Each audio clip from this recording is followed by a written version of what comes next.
Say amen. Purihin ng Panginoon. So, miski sabihin natin ang tao ay nakabahagi ng mensahe ng sigaw, ano? Mensahe ng propeta, di ba? End time message. Doon pa lamang sa panahon na yan na umalingaw-ngaw ang sigaw na yan, mga anak, ay naroon na rin yung pagtanggi ng Panginoon sa mga tao, no? Hindi lahat ang nakarinig ng sigaw ay makakabahagi ng pangakong rapture. Dahil doon pa lamang sa sigaw ay makikita natin yung hangin ng doktrina, no? Na nagpapadpad sa mga hindi mananampalataya, diretsuhin na natin. Kasi kapag mananampalataya ay mananatili sa liwanag ng salita, di ba? So ganun lang, dalawa lang ang patutunguhan ng tao, isang tama at isang mali lang, isang kasinungalingan at isang dapat na paniwalaan. So yan, may mga mensahe si Brother Branham, nabanggit ni Brother Johnson kanina, maski sa marriage and divorce, ano? Naalala ko yung meron akong maliit na pamphlet na ganyan, ano? Nahiram sa akin ng isang tao. Hindi na bininig sa akin. Pero ang laman ng mensahe na yun isa lang ang naintindihan ko dahil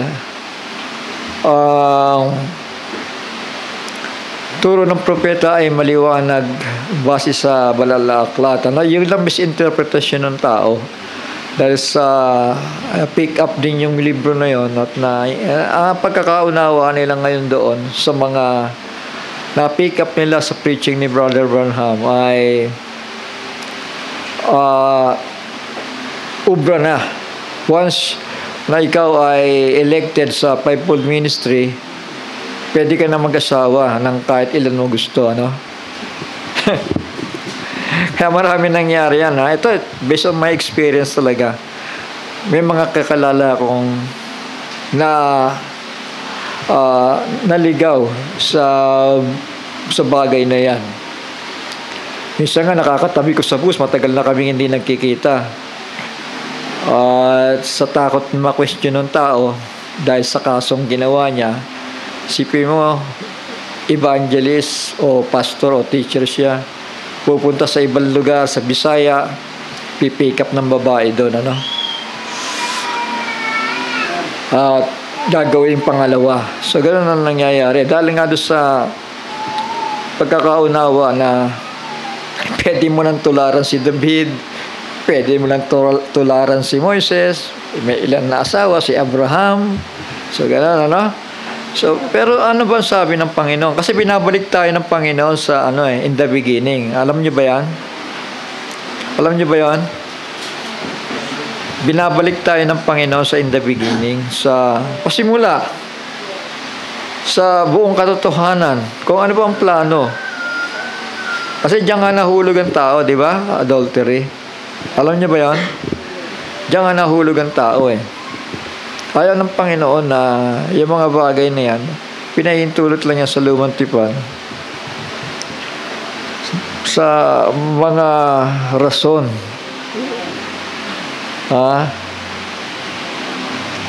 May sinabi ang Panginoon dito, basahin ko lang muna. Kasi ito ang unang batas niya napakalinaw nito, mga anak, ano? Si Kristo po ang nangaral nito, diretso sa mga Hudyo. Chapter 19, verse 4. And he answered and said unto them, Have ye not read that he which made them at the beginning made them male and female? And said, For this cause shall a man leave father and mother, shall cleave to his wife, and they twain shall be made one flesh. Shall we say amen? Ibig sabihin, isang laman na.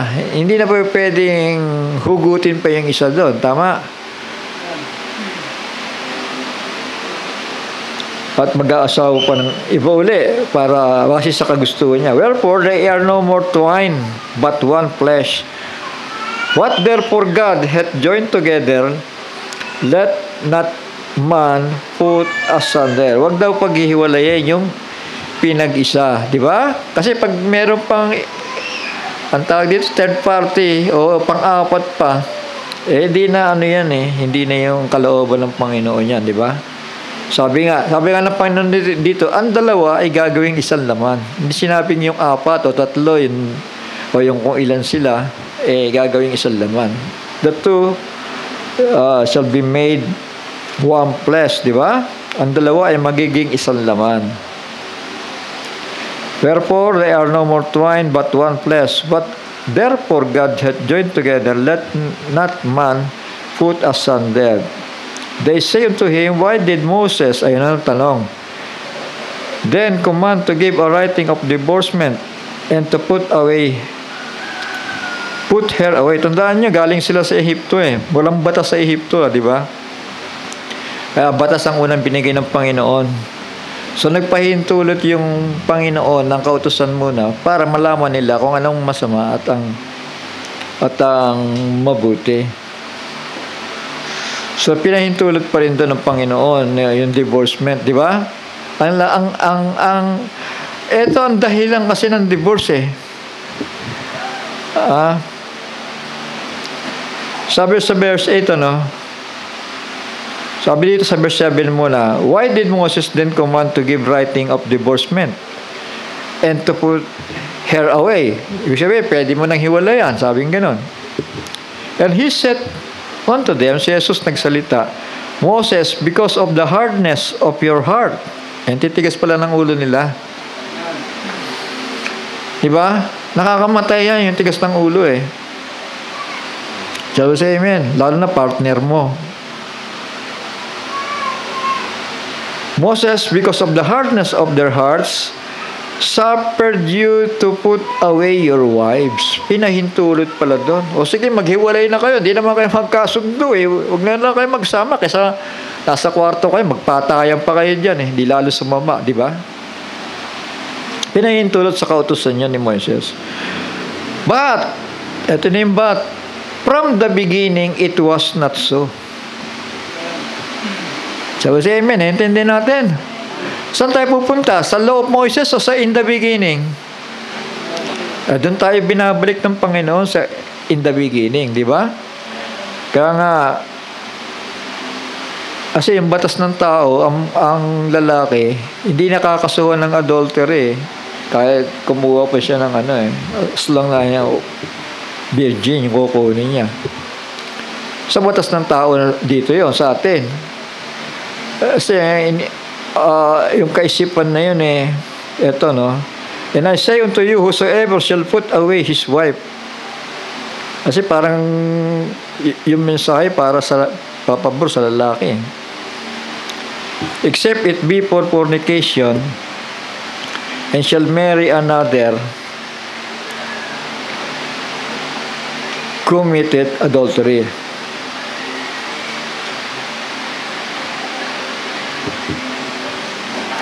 So yun, pwede pala.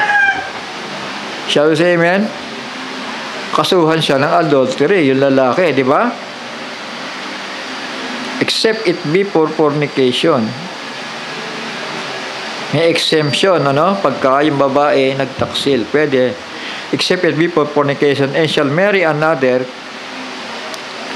committed adultery. Kung hindi fornication ang kaso ng babae. And whoso married her, which is put away, that commit adultery. So vice versa ito. His disciples say unto him, if the case of the man be so with his wife, it is not good to marry. So, ayaw na nila mag-asawa. Buti pa, pagka ganyan, titigas ang ulo ng mga babae, mabuti pang sabi nila, huwag Huwag na mag-asawa kasi ang titigas ng ulo niyan eh.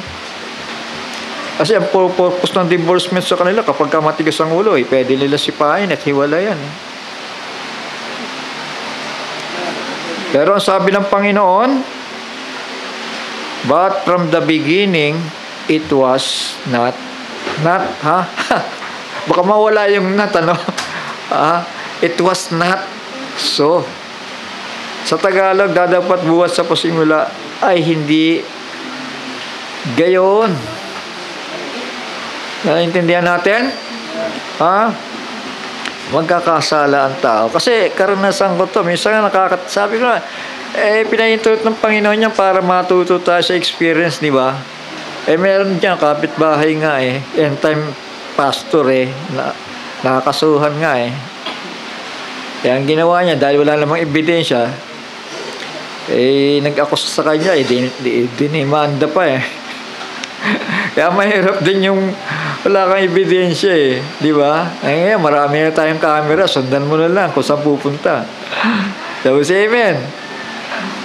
Para hindi ka matimanda. Pagka may ebidensya ka, disqualification. Tapos, amen. Disqualification. Mabuti na lang yung iba iniingatan pa ng Panginoon hindi pinapahintulot na kahit na may mga malalapit na babae sa kanila hindi pinapahintulot. Pero kung nagpipilit yung tao na yan maawa ka naman sa congregation mo. So, say amen. So, na-misinterpret nila, mga anak, mga kapatid ko, yung preaching ng propeta. Dahil alam ng propeta yan, ang turo ng Panginoon. Dahil sa kaka-quote nilang ganon, quote and quote and quote and quote, hindi nila nabalanse ngayon. Na ang akala nila, pinapahintulot ng propeta, yung pwede nang mag-asawa ng marami. So, yun naging interpretation nila dahil sa kaka-quote. Pero malinaw ang Biblia, di ba? In the beginning, hindi ganoon. At doon tayo dinadala ng Panginoon sa in the beginning, di ba? Na kung saan walang sala, kapayapaan, buhay na walang hanggan sa piling ng Panginoon. Kaya nga mga Muslim deceive sa bagay na ito, di ba? Dahil hindi naman sila naniwala kay Kristo na mediator. Kaya kapag sinabi ni Kristo ng ganyan, hindi pwede yan. Dahil sa pasimula, doon tayo, yun ang papairalin na batas sa buhay natin. Dahil walang Kristo, natural. Walang aral. Walang turo. Shall we say amen? Miski sabihin natin itong mga Hudyo naghihintay sa kanilang Mesiya, kahit anong paghihintay mo, hindi mo mare-recognize ang pagdating ng Messiah. Tama? Hindi mo mare-recognize kasi wala kang queuing Kaya itong mga, sabihin natin, spiritual Jew, alam nila may darating. Pero pagdating sa pagkilala, pag-recognize kung sino yun, kung sino siya, malabo pa sa kanila yun. So, ganon din sa politika. Sa mga political Jew, malabo pa rin sa kanila yun. Kaya nga napahintulutan na ang false, yung false Christ, siya yung pinaluklok sa kanilang third temple na itatayo, at malapit na nga, di ba? Malapit na. Dahil payag sila naiinip na sila lahat sila nagsasabi, mapalad at dumarating sa pangalan ng Panginoon. Di ba, false prophet nga? Dala-dala niya yung pangalan ng Panginoon. Nakala nila, yan na. So, ilalagay nila yan. Pero, sa maiksing oras, sa maiksing panahon, lilitaw naman ang dalawang propeta. So, say amen. Naintindihan natin, mga anak? Tatandaan nyo, revelasyon ito, ano? Napakahalaga nito. Kasi kung wala tayong knowledge of truth, para bagang bahala na kung ano yung kinikwento mo na yan. Revelasyon po ito. Naintindihan natin? Kailangan maipako sa kaisipan ninyo yan. Kasi kapag kayo hindi interesado, nangangahulugan lang yan, na parang sinasabi ng Panginoon sa inyo, hindi ko kayo nakikilala. Yun lang ang ibig sabihin nun. Pagka hindi ka interesado sa revelasyon, hindi ka interesado sa pagtitipon, yun lang ang ibig sabihin nun. Hindi ko kayo nakikilala. Sa Sekaraya, tignan niyo ito, chapter 13. Ito yung panahon ng himala eh. Lagi ko minimensahe ito, mga anak. Sana naging malinaw sa inyo to. Chapter 13 verse 1. In that day, yung panahon na yon, nabubuhos ang Espiritu ng Panginoon kay Israel dahil iniwan ng hintil. Iniwan tayo. Dahil nag-reject eh. Ang mga mamang na dalaga nag-reject kay Kristo. Alam niyo ba yon? Ni-reject si Kristo sa pamamagitan ng liwanag ng kapahayagan. Akala lang nila, hindi nila nare-reject ang Kristo. Pag ni-reject mo ang salita ni Kristo, ni-reject mo si Kristo. Yun ang malinaw doon. Kaya nga, yung mga may iwanan dito, nag-reject sa salita ng Diyos. At yung tumanggap ng pahayag, sila yung makakasama sa rapture. Then kapag tinurn over na kay Israel, eto na mangyayari kay Israel ngayon. Dahil nga bulag sila, naghihintay ng Messiah, ibang pinaluklok nila, eto ngayon ang mangyayari. In that day, there shall be fountain open to the house of David and to the inhabitants of Jerusalem for sin and for uncleanness. So, ganun ang mangyayari. Gagawa ng paraan ng Panginoon para hipuin sila. Igisingin sila. Magpapakita ng palatandaan sa pamamagitan ng dalawang propeta. Diba? Sabi nga, the Jews seek it for signs. Yun ang hinahanap nila eh. Kaya kahit anong pangangaral mo dyan, pumunta ka dyan, mangaral ka, kung hindi mo kaya magpababa ng apoy, o hindi mo kayang magpaulan, hindi ka nila paniniwalaan. Diba si amen? Ay hinahanap nila signs eh. Kaya maniniwala lang sila pagdating ng dalawang propeta. At ngayon, yung sinare sa akin ni Christine eh. Sabi ko, may malaking potential nito bagamat pinag-aaralan ko pa kung ano yung mensaya, pero parehong-pareho ng preaching natin. Pati yung ginagamit niyang pangalan. Alam niya eh, gumagamit siya ng Jesus because of the Gentiles na ginamit yung salita na yan. At gumagamit din siya ng Yahushua. So, say amen. Dahil alam niya, dun papunta. Dahil kapag Hudyo ang pinangaralan mo, huwag kang gagamit ng Jesus. Hindi sila maniniwala. Ang gamitin mo, Yahushua. Ngayon, dahil ang pagkilala nila kay Yahushua ay isang propeta lamang, yun ang magiging problema nila. Tama. Pero kapag nag-perform na ng miracles, ang dalawang propetang ito, may chance na maniwala na sila. Tama. At ito mangyayari ngayon. It shall come to pass in that day, said the Lord of hosts, that I will cut off the names of the idols out of the land. So tanggal na. Aalisin na yung mga maling pananampalataya na nandoon sa loob ng Jerusalem, sa loob ng Israel. Naintindihan natin? and they shall be no more be remembered. And also I will cause the prophets and the unclean spirits to pass out of the land. Alisin na sila doon. Hindi na sila papayagan ng Panginoon. Dahil yung land of Israel, ipamamana sa 10 tribes of Jacob. Naniwala tayo.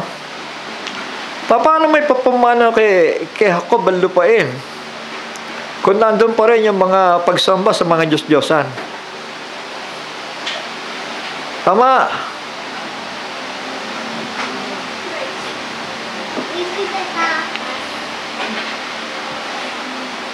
Amen. Matutupad po yung sinasabi dito, ha?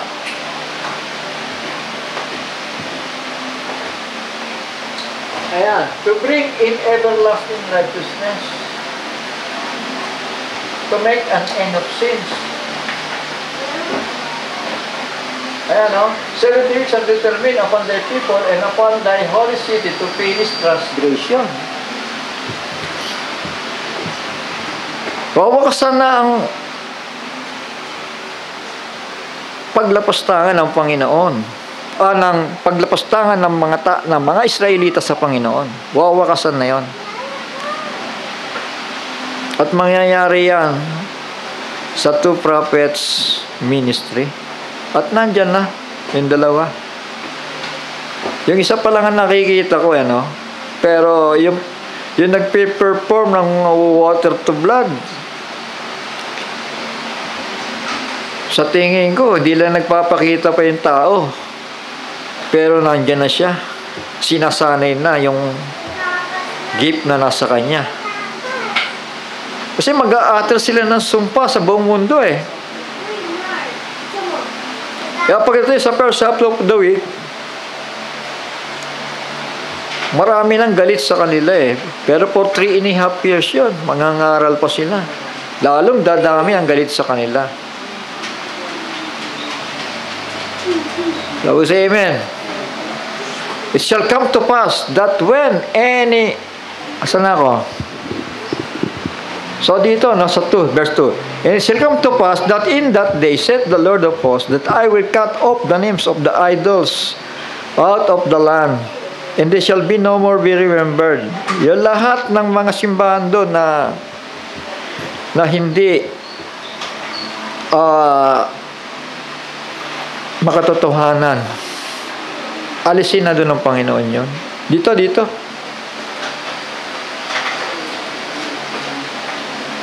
Daw say amen. Kapag lumitaw ang 2 propeta doon, hindi na nila matatanggihan niya kasi may kapangyarihan yan eh. Moses and Elijah. Tinanong ko yung tao eh. Sabi ko, about Moses eh, kung nandiyan na eh. Hindi pa ako sinasagot eh. Wala pang sagot. Tapos nag-quote ako ng mga prophecy patungkol sa olive trees and the 2 lampstands, ano?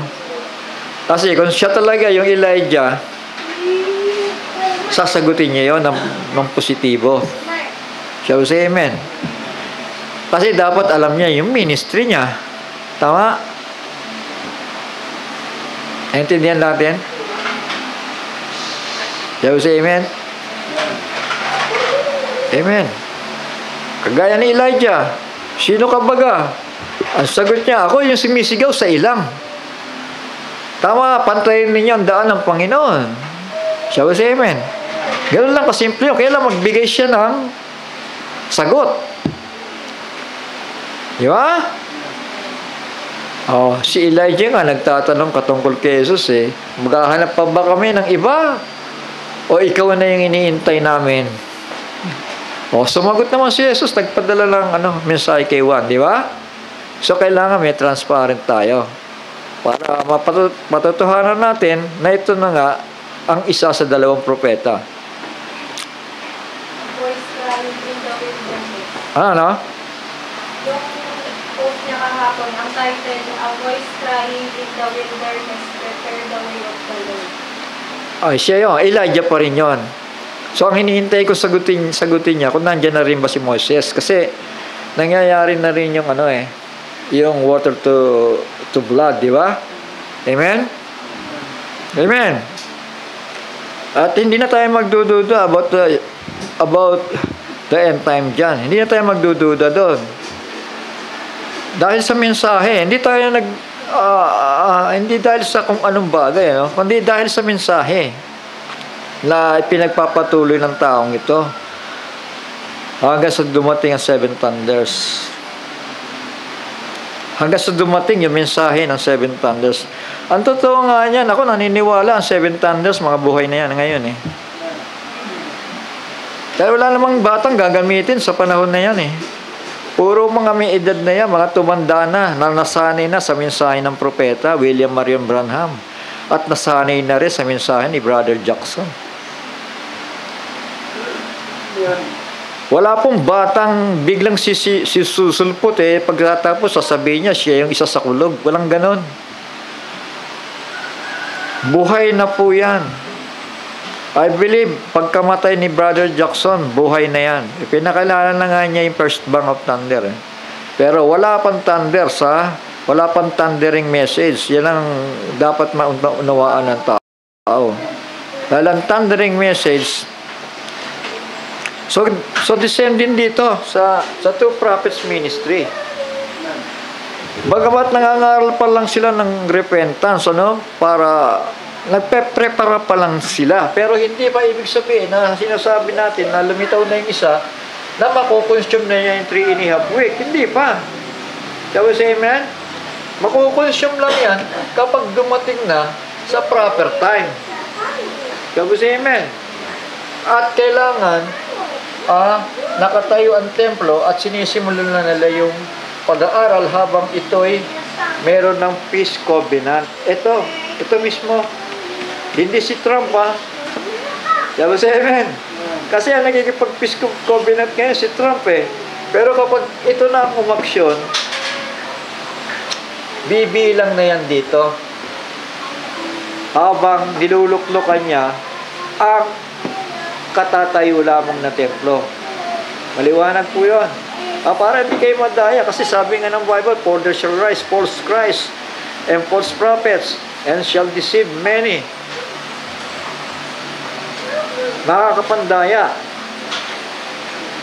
Tama, maliban na intindihan ninyo yung Biblia nyo para hindi kayo madaya. So dito yan. Huwag kakasabay yan. Kaya lang, eto, may problema. Dahil sisipain siya sa Israel. Maintindihan natin? Paalisin yan. Kaya nga magagalit ang mga bansa eh. Magagalit ang mga bansa kay Israel. Pero ang papahintulot doon na panahon, 3.5 years. Pagka natapos na ang mensahe ng 2 propeta. Maliwanag? At sila'y kukunin na. Ito maliwanag to, that I will cut off the names of the idols out of the land. Hindi ba may simbahan doon ng mga Catholicism? Merong Buddhism at kung ano-ano pa mga ism doon, mga anak. Aalisin lahat yun ng Panginoon. Through the power of the Two Prophets Ministry. I will cut off. Napaka-imposible. Wala kang magawa si si Netanyahu kahit prime minister sila may mga armas pa yan. Wala silang magawa. Because of politics. Diba? Kasi pag ginala mo yan, Netanyahu, ikaw din ang gagalawin namin. Ganun ang mangyayari nun. Pababayaan ka namin dyan.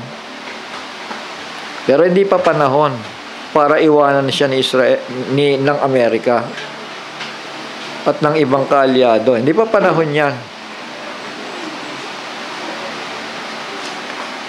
So, sa tapang kapangyarihan ng 2 propeta, paaalisin lahat ng mga simbahan sa Israel. Amen. Pero yan, katatapos lang katatapos lang na maulit ang nangyari sa 1967. Katatapos lang na maklaim nila ang mga lupain. Naintindihan natin? Makiklaim talaga. Kailangan nila yan eh. Dahil wala silang pagpaparti-partihan pagdating ng millennium. Tama? At hindi maipeprepara ang mga 6 purposes ng hula ni Daniel. Diba? Ano yun? 70 weeks are determined upon thy people and upon thy holy city to finish transgression, to make an end of sins, to make reconciliation for iniquity. So sila magkikipag-reconcile sa Panginoon. And to bring in everlasting righteousness and to seal up the vision and prophecy. Yung mga hula na ito, nangyayari doon. And to anoint the most holy temple. To anoint, papahiran nyo, siselyo ng Panginoon nyo para hindi nila mapakailaman na. Mangyayari yan after 3.5 years. Siselyo ng Panginoon nyo. Para, eto, hindi na, aalis na yan doon. Maliwanag. So ito, and they shall no more be remembered. Hindi na sila papayagan pa. And also I will cause the people, the prophets, and the unclean spirit to pass out of the land. Malinaw? Naintindihan ba natin? Mag-aiming kayo pag naintindihan nyo, no?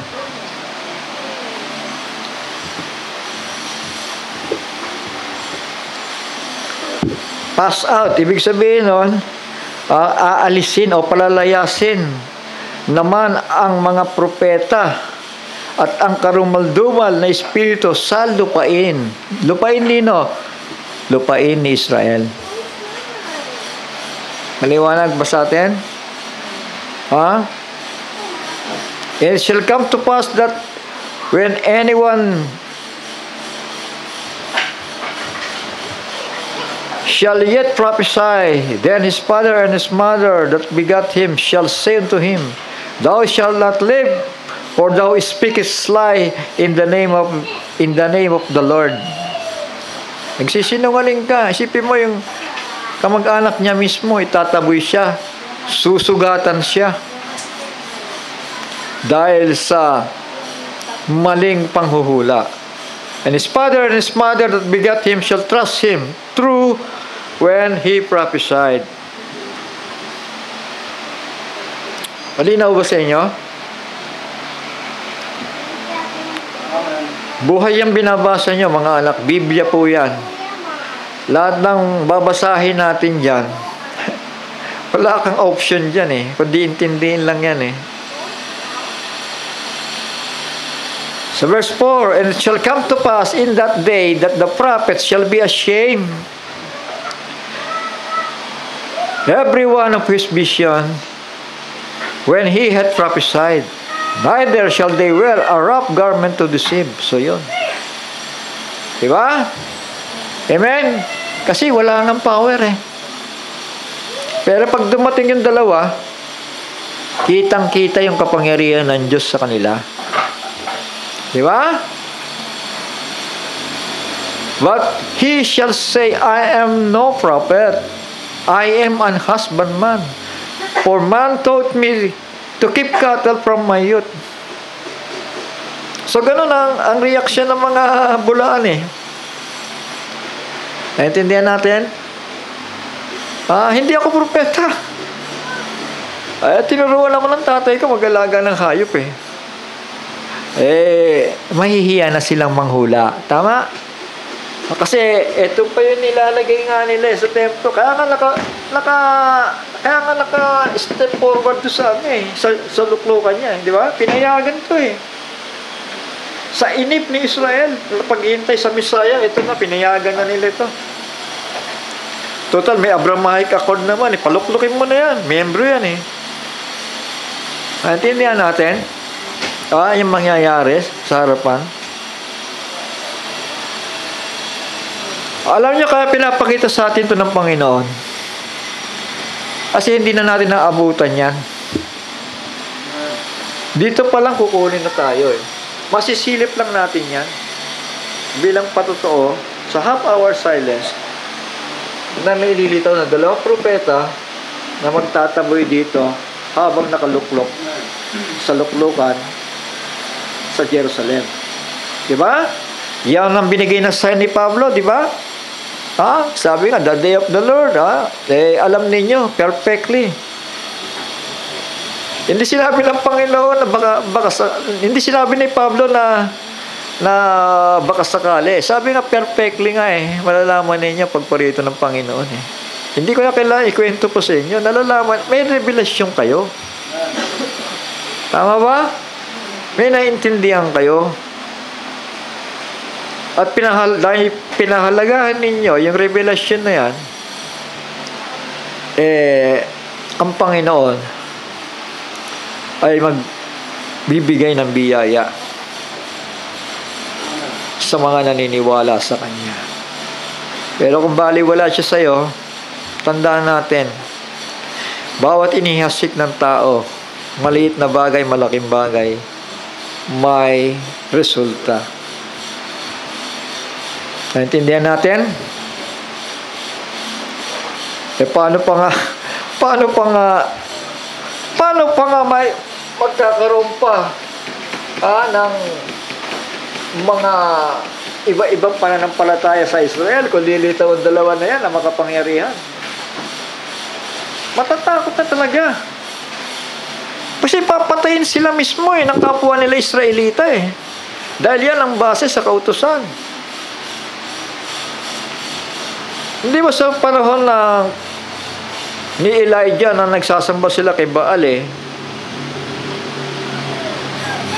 pinagpapatay mga propeta ni Baal.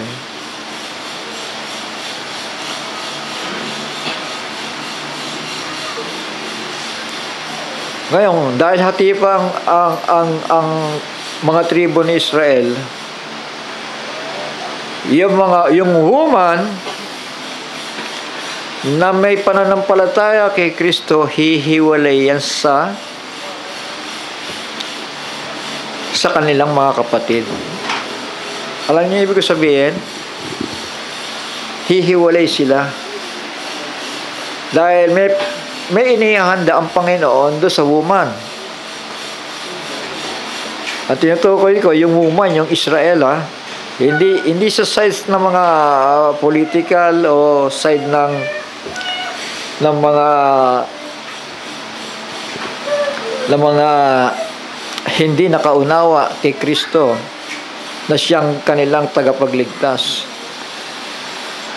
Tandaan natin yung Valley of Asal para lamang niya sa nakaunawa. Kaya nga napakaraming ang patay kay Israel Diba? 2/3. Shall we say amen?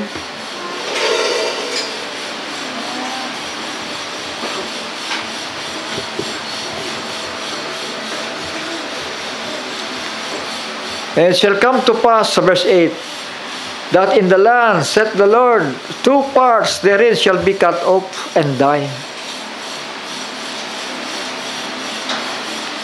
But the third shall be left therein, and I will bring the third part through fire, and I will refine them as silver is refined, and I will try them as gold is tried.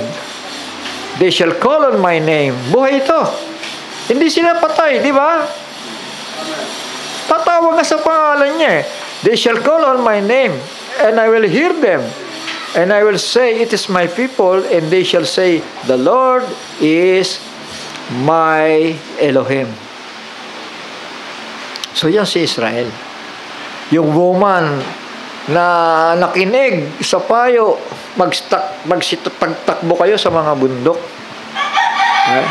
Kaya ang tanong dyan, anong gagawin namin sa bundok? Hindi na sila magke-question ng gano'n, tama? Kasi, pag sinabing tumakbo ka sa bundok, doon lang kaligtasan nyo. Kung ikaw ay nag-aalinlangan ka, tiniisip pa, pagdating sa bundok, nandun ang mga kaaway. Pagdududa yon. Tama. O hanap ka ng iba mapagtataguan mo. Hindi, mahirap yan sa bundok. Dahil lalo kaming makikita na mga kaaway dyan. Kaya rin naniwala sa sinasabi ng Panginoon, tumakbo kayo sa bundok, diyan kayo makakatakas. Yung maniniwala, magtatakbuhan sila sa bundok. Sabi sa amen. So, anong mangyayari? Anong gagawin ng Panginoon? Sabi nga doon, the earth will help the woman. Tutulungan ng lupa yung babae. Sabi sa amen. Si Israel, yung mga nanampalataya kay Kristo, tutulungan ng lupa. Anong gagawin ng lupa? Lilindol po ng malakas at bubuka yung lupa sa mga bundok na tinawag sa future Mountain of Asal.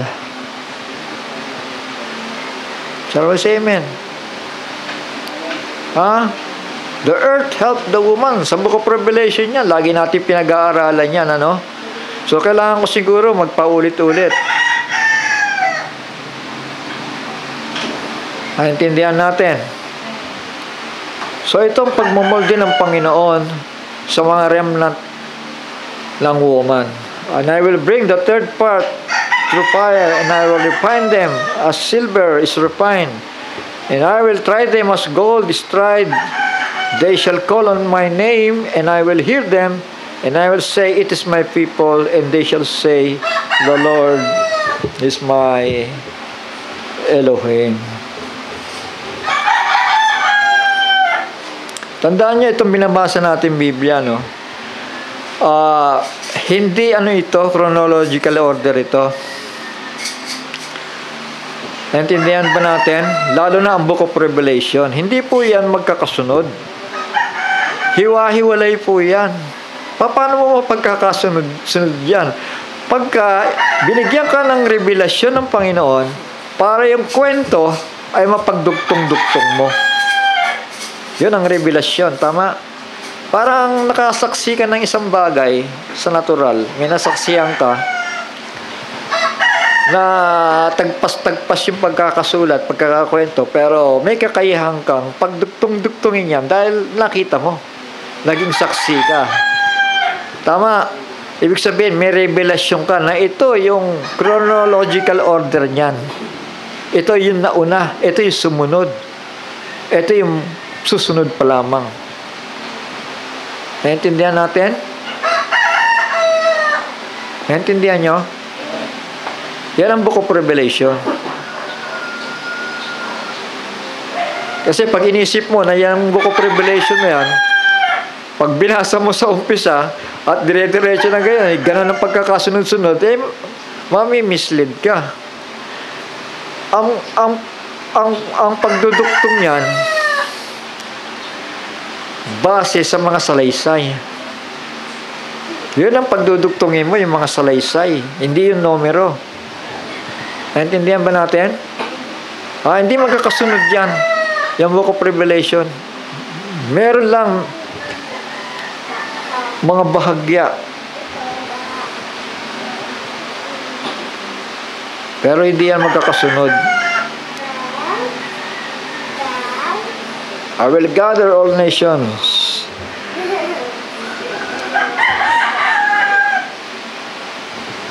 To battle. All. Lahat po. Mga anak.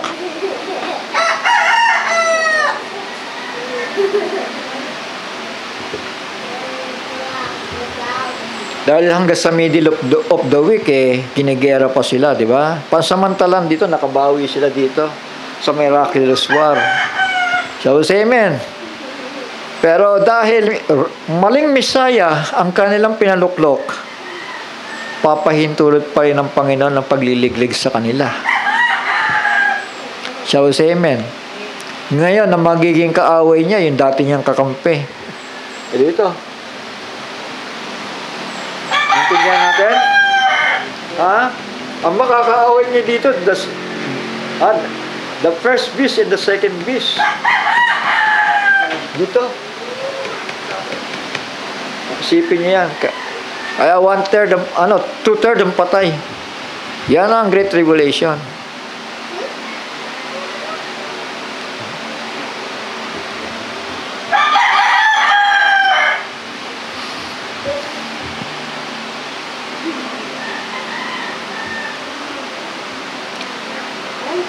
So ito, sa verse 14, ito magkasunod talaga ito pag tinignan nyo, 13 and 14.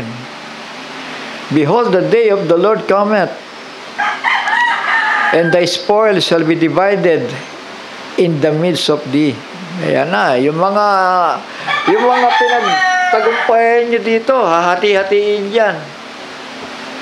And I will gather all nations against Jerusalem to battle, and the city shall be taken.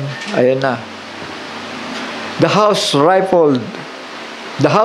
rifled, and the woman ravished, and half of the city shall go forth into captivity, and the residue of the people shall not be cut off from the city. At ang kalahati ng bayan ay yayaon sa pagkabihag, at ang kalahati sa bayan ay hindi mahihiwalay sa bayan. Wala na sila kasing tatakbuhan eh. Shall we say amen? Wala na silang tatakbuhan. May mga turo pa nga na sa Amerika sa magtatakasan. Hindi na po sila makakaalis. Time is short. Then shall the Lord go forth and fight against those nations. Ito na. As when he fought in the day of the battle. And his feet shall stand in that day upon Mount of Olives. Dito. Andyan, oh. Sino yon? Ang Panginoon. Sa pamamagitan nino ng kanyang anghel. Shall we say amen? Kasi wala si Kristo dito eh. Sa skin dito, meron sa Persia, kasama natin dun eh. Naintindihan niyo ba yun? Kaya yung Daniel chapter 12, si Michael po yun, yung magtatanggol kay Israel. Naintindihan natin? Sa pamamagitan ng anghel. Sa pamamagitan ng anghel naman.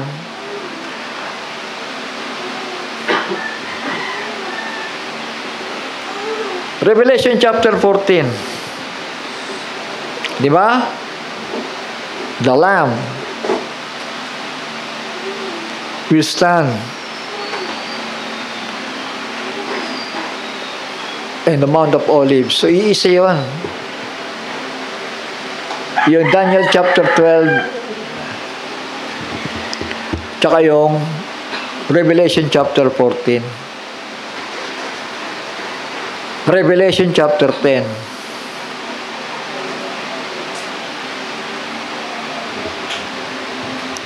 And his feet shall stand in that day upon the Mount of Olives, which is before Jerusalem on the east, and Mount of Olives shall cleave in the midst thereof toward the east and toward the west, and there shall be very great valley.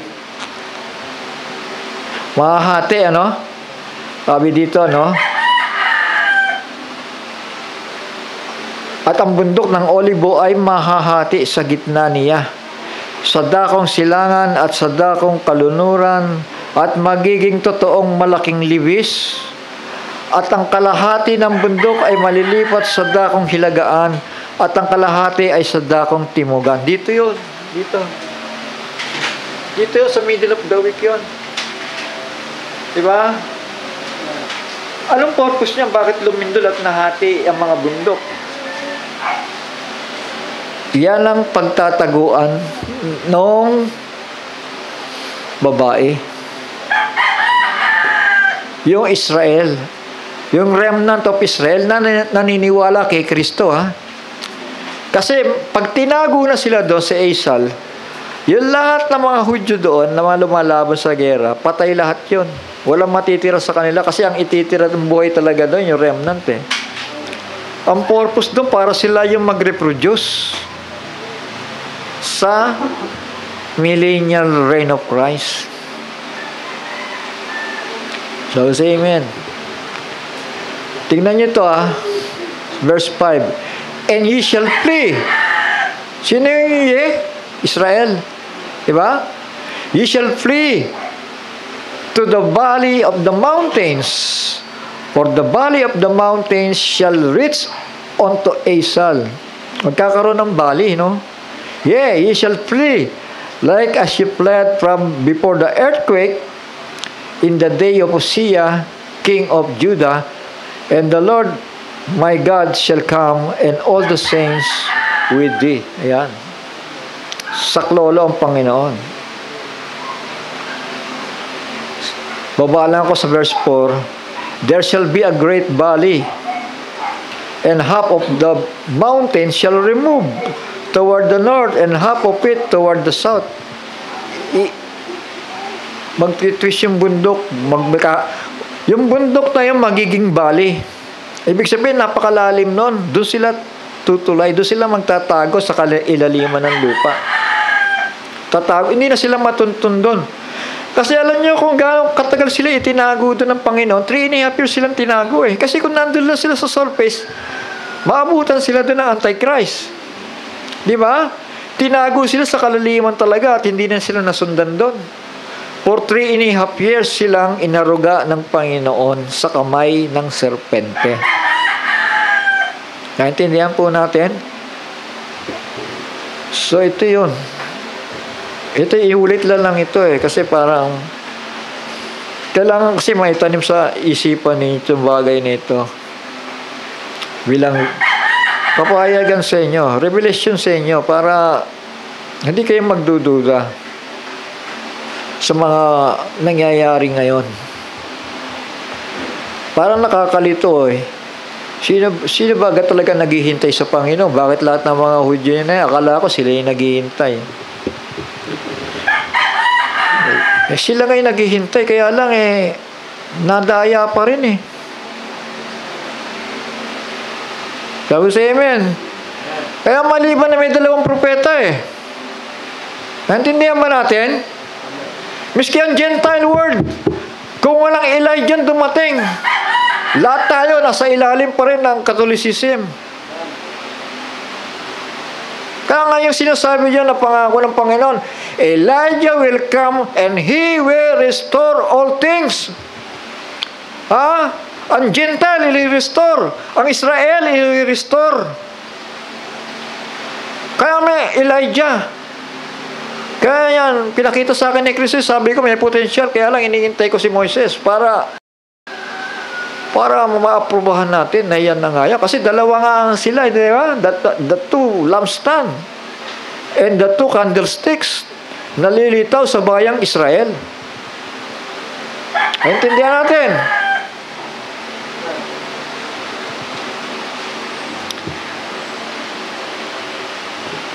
And ye shall flee to the valley of the mountains. Ayun. For the valley of the mountains shall reach unto Asal. Yeah.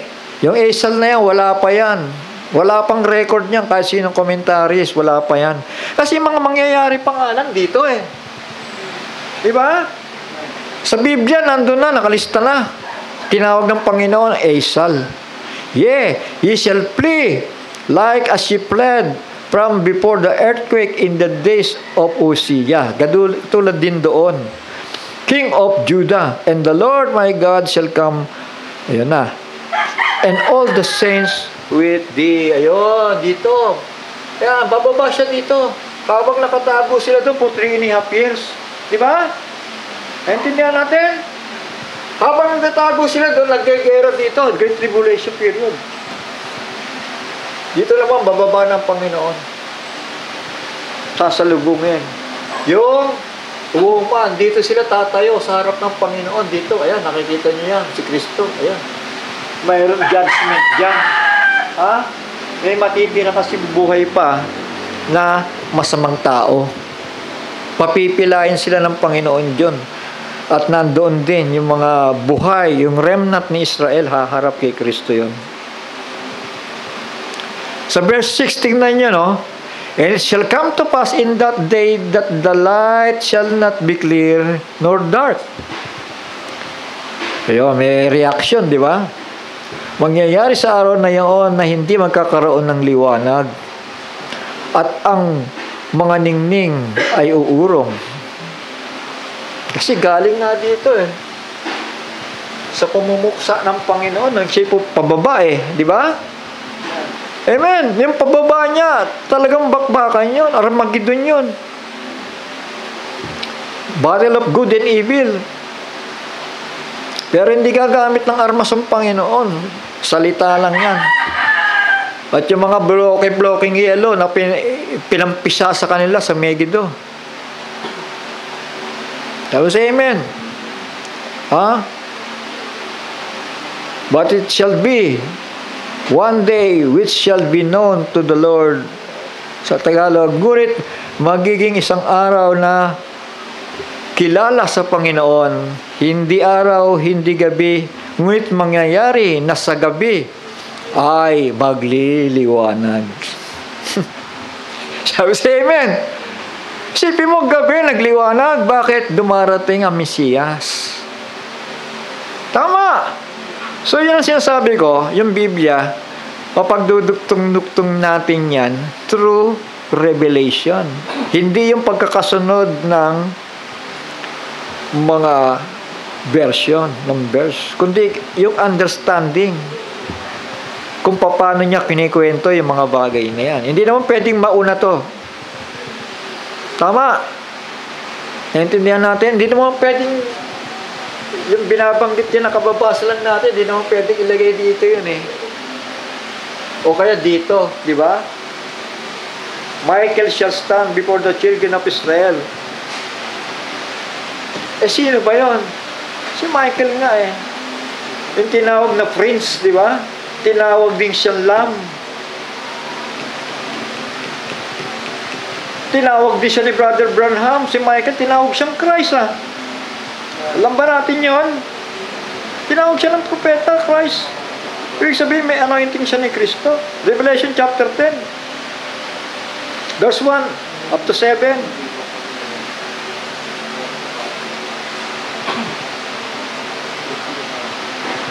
Si Kristo, pagdating sa rapture, nasa wedding supper. Kasama natin doon. For 7 years yun. So, say amen. Kaya nga pinapakita na sa atin ito kasi hindi na natin ito aabutan Tama ba? Hindi na natin ito aabutan. Nandun tayo sa wedding supper. Bababa na lang tayo dito, nakasama ang Panginoon dito. At may dalang May dalang ganit. Hahatulan natin ang lupa. Amen. Sabi dito, at the evening time, it shall be light. Magiging liwanag sa gabi. And it shall be in that day that the living waters shall go out from Jerusalem. Eto na. Yung living waters na yon na napighati sa bayang Israel. Nawala yun di ba? Umalis. Tama. Pumunta saan? Sa Gentile world, di ba? That living water, the Spirit of God, shall go out from Jerusalem, half of them toward the former sea, and half of them toward the hinder sea. In the summer and in the winter shall it be. Verse 9, and the Lord shall be king. Eto na. Hindi mo pwedeng ilagay yan doon. Tama. And the Lord shall be king over all the earth. Ngayon, wala pa nga, di ba? Di pa nga. Kaya yan, sunod-sunod na yan. Tama. Binabasa ba ninyo to?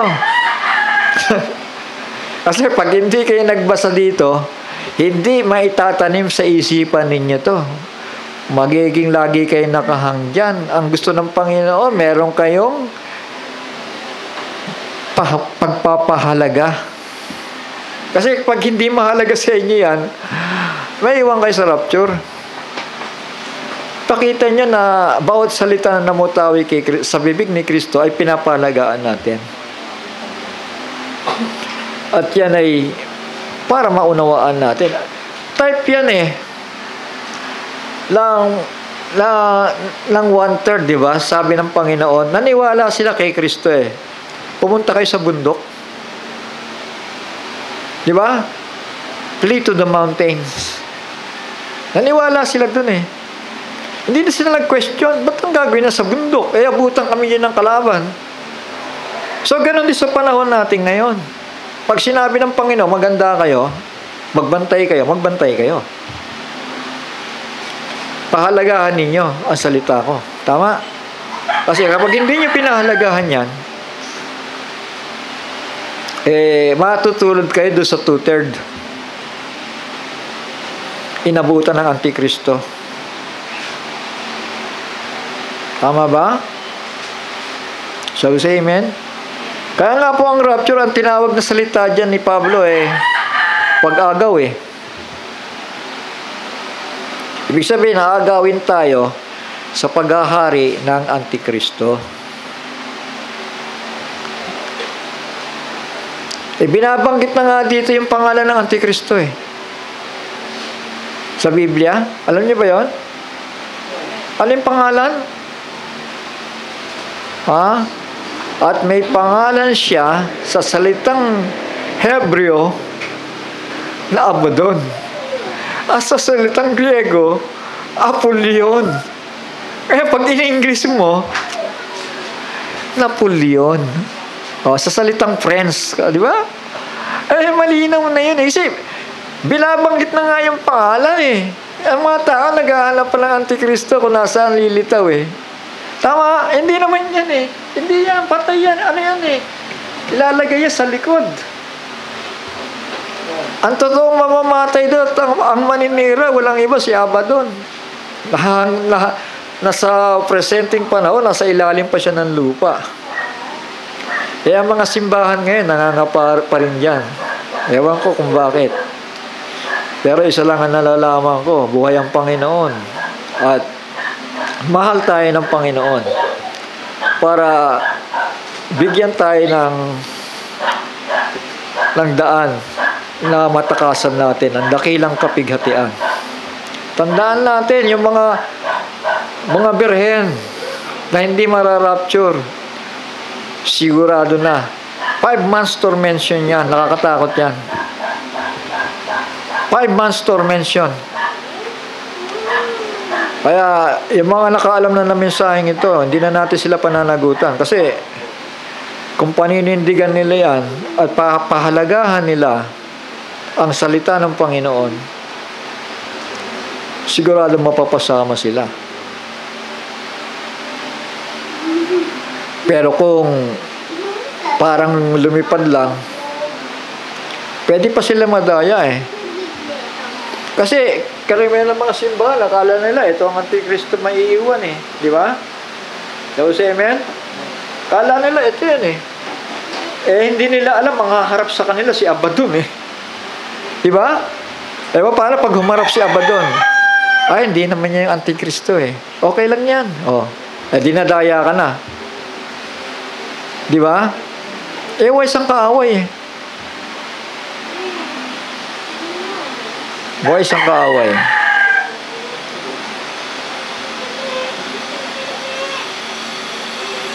Verse 9. And the Lord shall be king over all the earth. Ito na po yun, dito na. The throne of glory. In that day there shall be one Lord, and His name one. Purihin ang Panginoon. Isa lang ang pangalan niya. At sabi nga ng Panginoon may bago siyang pangalan. Tama? Shall we say amen? Malalaman natin yon. Dahil iba pa alam ng Panginoon. Sabi niya, isusulat niya sa ating, sa ating noo, yung kanyang bagong pangalan. Pero yung Creator, hindi siya nagpalit ng pangalan. Tandaan natin, Hindi siya nagpalit. The same. Yung tetragrammaton, pag binasa yon ay Yah. Kaya nga pag nagpupuri ang mga Israel, Hallelujah, Hallelujah. Tumawid yan dito. Hallelujah, Hallelujah. Pagpupuri yon sa dakilang manlilikha. Purihin ang Panginoon. So ito ay mas maganda yung ulit-ulitin ito, kasi yung iba hindi naman talaga nabubuo, At pahalagahan natin ito. Panalangin nyo sa Panginoon kung meron kayo hindi naintindihan dito. Kasi ang hahanapin nga ng Panginoon langis Langis ng pananampalataya sa bawat salita. Revelasyon. Etong si Karaya, kaduktong ito ng kasabay ito ng Book of Revelation Di ba? Shall we say amen? Yung kaganapan, pinatotohanan niya, yung kaganapan sa Book of Revelation Ito yung nagpapatotoo patungkol dito sa aklat na yan. Book of Revelation. Ang mangyayari yan. Malapit na, mga anak. So, say amen. Manindigan lang kayo. Panghawakan lang ninyo. Kahit anong pagsubok sa buhay, tayuan ninyo ang mga salita. Yan ang kaligtasan ninyo. Wala nang iba. Miski pumunta ka sa naglalakihang simbahan, kung wala namang pagpapahayag ang Panginoon sa kalagitnaan, nangangahulugan lang yan na may iwanan ang simbahan na yan. Yan tatandaan ninyo. Kung titignan nga ninyo yung Elijah hindi nyo iisipin na gagamitin ng Diyos Kasi parang nga yung naglalakad lang dyan sa parang naglalakad lang dyan na taong grasa lang yung hindi man nag-ahit, hindi man nagsusuklay Tapos amen. Hindi mo iisipin na gagamitin ng Diyos Pero pagdating dito, tandaan ninyo, ang damit nila, clothed in sack. Clothed. Yun ang magiging damit nila. So, isang sign yun. Na kapag climax na ng kanilang ministry, they're wearing sackcloth. Yun ang idadamit nila. Kasi pinakatanda natin, biblical yun, di ba? So, sa ngayon, ay kung paano ang mga pare tinitrain sa templo, ang thunders ay hinihahanda sa Gentiles. Moses and Elijah nagpre-prepara na rin sa Israel. Di ba magandang balita yan? Matatapos na yung paghihirap niya dito sa lupa. Ay, mga kabigatan na tiniis ninyo sa tagal na panahon. Konti na lang, mga anak. Naisin ninyo ma-rapture. Konting panahon na lang. Ayan palatandaan, nakakita na natin Tingnan nyo kasi nasa kamay ng Panginoon yan Bagaman parang sa tingin natin, ganito ang panahon, ganyan ang panahon. Nagbibilang tayo. Sabi ni Brother Jackson, ganito. Yung computation natin, ganito, medyo lumayo. Pero nasa pasya ng Panginoon yan, tingnan mo, Kasi yung kalendaryo, mahirap asahan. Binago nga nila yan Sabi niya, si Russia daw ay ilalagay niya ng hook di ba? Ang Russia, si Gog, lalagyan niya ng hook. Hihilain siya para papunta kay Israel para lumaban, di ba? So, ngayon, hindi pa. Pero kapag nagpasya ng Panginoon, halika na. Pumunta ka na dyan. Isama mo na yung mga sundalo mo. Ang bilis na. Miraculous War, Gog and Magog, tapos, eto na. Peace, peace, peace. Siya na yung sisigaw. Hindi na sa Trump yan, ha? Eto na. Mga anak. Hindi na yan kasi patay na nga yan, eh. Yung pumalit. Diba say amen? Yan. For 1 week. Ayan na yan. Kaya, mga anak, mas maigi ang prepare tayo. Tama ba? Mas maigi ang preparado tayo. Yun ang hinahanap ng Panginoon. Magbantay nga kayo sapagkat hindi nyo nalalaman ang oras niya, ang araw ng pagparito ng Panginoon. Sige po, yan na muna, ano? Mga anak. Naiba lang ako ng mensahe. Pero salamat sa Panginoon. Tama lang yung maintindihan natin yung Bible. Tayo yumuko at magpasalamat. Amang banal na nasa langit, muli nagpapasalamat kami sa mga salitang natunghayan namin na naniniwala kami ito'y nagbuhat sa iyo.